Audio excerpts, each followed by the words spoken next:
और जो ये तमाम दिखा रहे हैं हम किस तरह से अनेक राष्ट्राध्यक्ष हैं जो पहुंचने जा रहे हैं, उनके स्वागत की यहाँ पे तैयारियां हैं।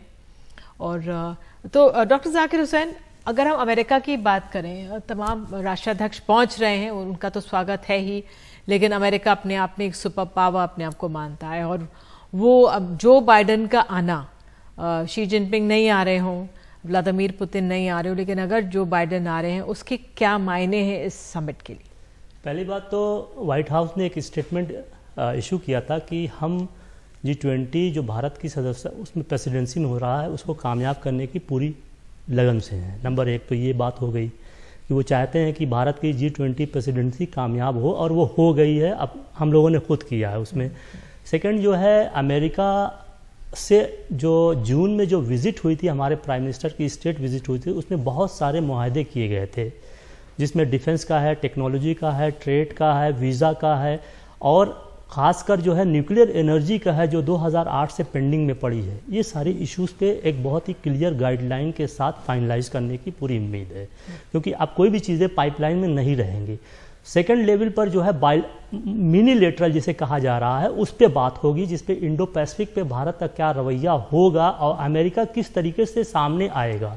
और इसका इंडिकेशन भारत ने ईस्ट एशिया समिट में ही दिखा दिया कि उसमें उन्होंने इनडायरेक्टली कहा कि हर कंट्री को अपनी सॉवरेंटी और अपनी बाउंड्री की रक्षा करनी चाहिए मिलकर। तो यहाँ पर अगर अमेरिका एक बाइडन के आने के बाद एक बहुत ही proactive policy, Indo Pacific policy हुई है, उसमें भारत अब पीछे नहीं है जैसा कि दिखाई दे रहा है। इस पे बहुत ही क्लियर कट पॉलिसी बनेगी।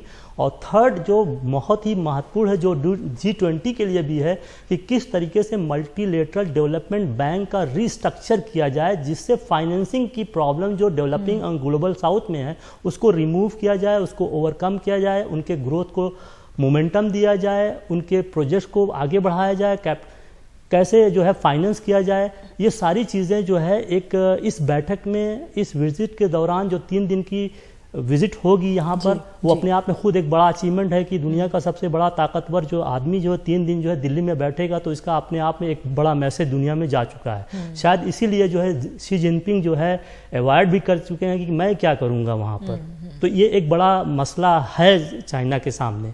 तो ये सारी चीज़ों को देखते हुए लग रहा है कि G20 का जो कुछ है तो वो तो सामने ही रहेगा, लेकिन हमारे बायलैटरल लेवल पर एक बहुत ही इंटीमेट रिलेशन बिल्डअप होंगे, जो कि फर्दर आगे जाके और कुछ रहेगा बनेगा। और इसमें स्पेस डिप्लोमेसी की भी बात होगी। ऑलरेडी इंडिया ने आर्टेमिस जो है एग्रीमेंट है जिसमें स्पेस कॉपरेशन की बात की गई है, उस पर भी बात होगी। डॉक्टर हुसैन, ये अपने आप में जो हमारा ये G20 कर रहे हैं हम, उसका एक तरह से अहमियत अपने आप में इतनी बढ़ जाती है, क्योंकि जो यूनाइटेड नेशन सिक्योरिटी काउंसिल के जो 5 परमानेंट 5 Ps जो कहा जाता है वो यहाँ पे होंगे।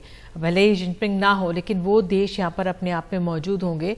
तो एक तरह से एक सामरिक तौर पर भी एक महत्वपूर्ण संदेश। देखिए, एक बड़ा मतलब जिसे कहते हैं विडम्बना या आयरनी है। आप इकोनॉमिक इश्यूज G20 को हैंडल कर रही है, पॉलिटिकल इश्यूज यूनाइटेड नेशन कर रही है। इकोनॉमी में आप जो है इंडिया की बहुत बड़ी भागीदारी चाहते हैं और ग्लोबल स्टेबिलिटी में भी भागीदारी चाहते हैं, लेकिन जहाँ पर यूनाइटेड नेशन, जहाँ पर जो स्ट्रेटजिक और पॉलिटिकल इश्यूज है वहाँ पे आप जगह नहीं दे रहे हैं। तो ये एक आयरनी वाली बात है। और हमें लगता है कि अब ये वक्त आ गया है कि एक जो है डिप्लोमेसी जो है कॉम्पिटिटिव और कोलैबोरेटिव दोनों होता है।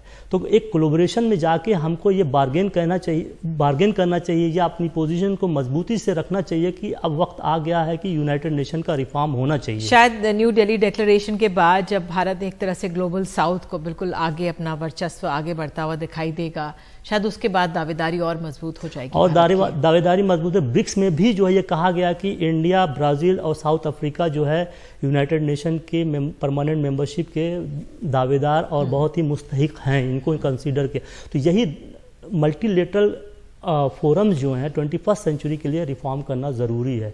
अगर इसको नहीं करते हैं तो मेरे ख्याल से कोई भी कंट्री जो है पॉलिटिकल रिस्क लेने को तैयार नहीं होगी। भारत तो कम से कम नहीं तैयार होगा। क्यों हम रिस्क लें दूसरे के लिए जो हमारी से ही नहीं है पॉलिटिक्स में या इंटरनेशनल डिप्लोमेसी में। इकोनॉमिकली ठीक है, हमारी जो रिस्पॉन्सिबिलिटी है, हमारे प्राइम मिनिस्टर ने पहले ही कहा G20 एक ह्यूमन सेंट्रिक अप्रोच है, जिसमें ग्लोबल साउथ को हमने इंक्लूड किया, उनकी हेल्थ की, एजुकेशन की, फाइनेंस की, वीमेन की, ये सारी इश्यूज़ को हमने पहली बार ब्रॉड बेस किया है, जो कि आने वाले सभी G20 के लिए एक चैलेंज बना हुआ है। वो किस लेवल पर इस तरीके से जाएंगे।